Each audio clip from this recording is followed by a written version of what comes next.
when we first started, there was Nick Knowles, Bob the Builder, Julian, Billy, a designer, and me, 6 of us, and we do one room, or a bedroom en suite.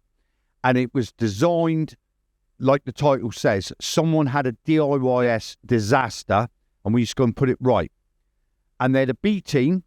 I remember them. Right. There was a really stocky black bloke. What was his name? Not Buzz. Was it? No. Was Garfield. Yeah. Yeah, I remember. And then the really tall bloke. Yeah. Steve. Yeah, Chippy.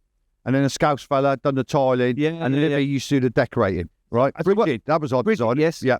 So we used to have it booked in. We do a job, and halfway through the show, they would show you 3 jobs that the viewer had to pick for the B team to go and do next week.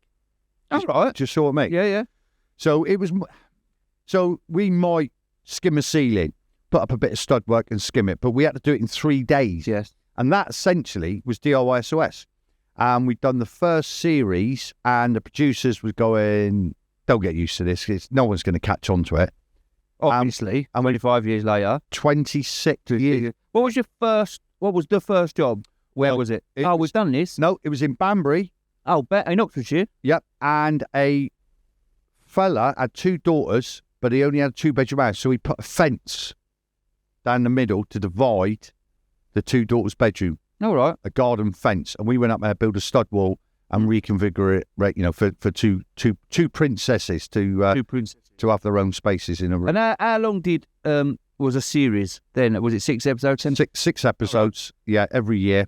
And then after the first probably 5 programs, they were all sat round, all the producers and Nosy. Have they been on TV by now or not? They were just getting ready to put them out. Okay. And Nosy, and we had a director for every one. So now we have a different director for different program. We had Rupert Miles, he was called. Well, he still is. He didn't die. Yeah, that's still his name.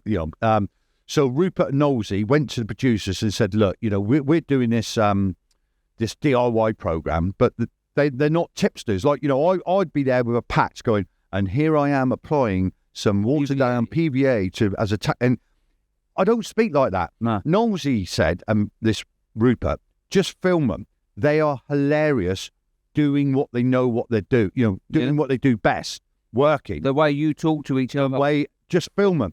And that pretty much was the start of what you see now. DIY SOS is proper tradespeople doing what they love and know how to do it, but with the scaffold talk, the real conversations that you get on site. Yeah.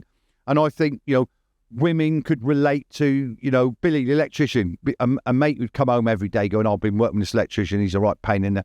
And now the wife could be sat beside him going, is that like... And you go, yeah, that's it. You can relate to trades. Yeah. Do you know what I mean? Mm. Like, you try and explain to your missus, when you start going out with someone and you say, I'm a plasterer, she ain't got a clue what a plasterer is. But they've seen it now. Seeing it on the telly. So it sort of won the British, won into the hearts of the British public. And 26 years later, here we are. I know, a little bit greyer. Come, mate. We look like babies. You seen the photo? I know. We were like babies. So what's a recent project or experience that you'll remember?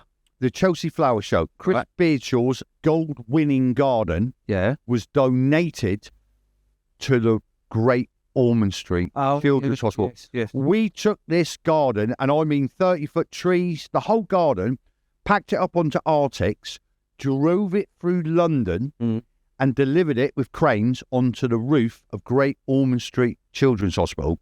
So any mums, dads, children, you need a bit of time to good news, bad news, a little bit of space. And that's what we've done. And it's changed the lives of hundreds of children and families because I remember watching it on TV and... Unbelievable. That must have been really mad because I know exactly that street that Great Ormond Street's on, just down the road from Russell Square Station. That's it. And you would have had to have blocked it off, crane. It was the police. Everyone involved were superheroes. To get that garden from Chelsea to Great Ormond Street was a feat in its own across London. Yeah. Over bridges, closing 2 lanes on the bridges to get these Arctics. That's it, yeah. 40-ton. I remember around that time when you done the Grenfell boxing gym.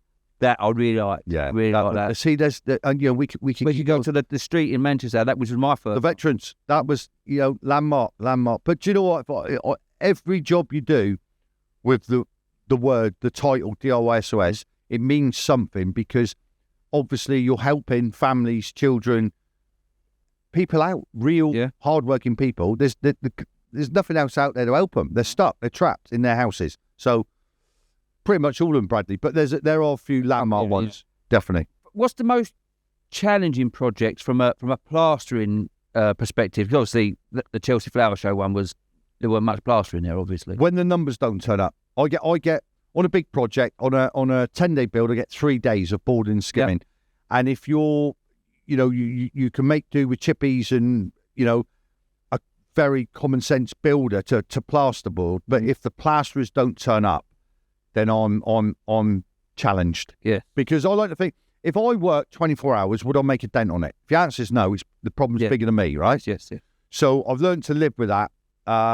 So it's when the numbers are down, when the plasterers don't rock up, and we have been short. You've come down and helped me. I've been, on the Kidderminster. Well, I've done it a few times. Yeah. I thought he was going to block me. No. But you've got an extensive network of phone book, if you like. Yeah. If that did happen for whatever reason, plasterers don't turn up or can't turn up, something, whatever. Yeah. You can then bad weather, right? When you're doing it outside, and you need a very experienced external rendering gang, right? And if you've got a cement boarded job, so you can't clad it, that it's been passed by the local building authority to be rendered, and it's raining for a week, you need someone who can think outside the box, tarpaulins, spray it on, maybe change the finish, go from monocuse, sprayed applied, so it's like a splatter coat. Yes. Do you know what I mean? So you're minimising the finishing time on it. So that's always an hard one for me. But yeah, I mean, look, I'm lucky. You're right. I've got a network of spreads up and down the country that I rely on, quite often. Probably maybe too often. But no, they've never let me down personally. How many plasterers do you think you've worked with in 26 years? Not the entire every other thing. If you said 10 a job, minimum, right? Okay, 10 a job, 12 a year, 120 times 26. I ain't got my phone. Well, if it was 100, it'd be 2,600, wouldn't it? Right. So 1 or 2 then. Yeah. Quite a lot. Knocking 3,000 plasterers up and down the country. It's not bad, is it? They've all come out. Yeah. Whether it was a day, an hour, or a week. Yeah. So some might just give us Saturday morning, just give us gauge. You know what I mean? Yeah. Brilliant.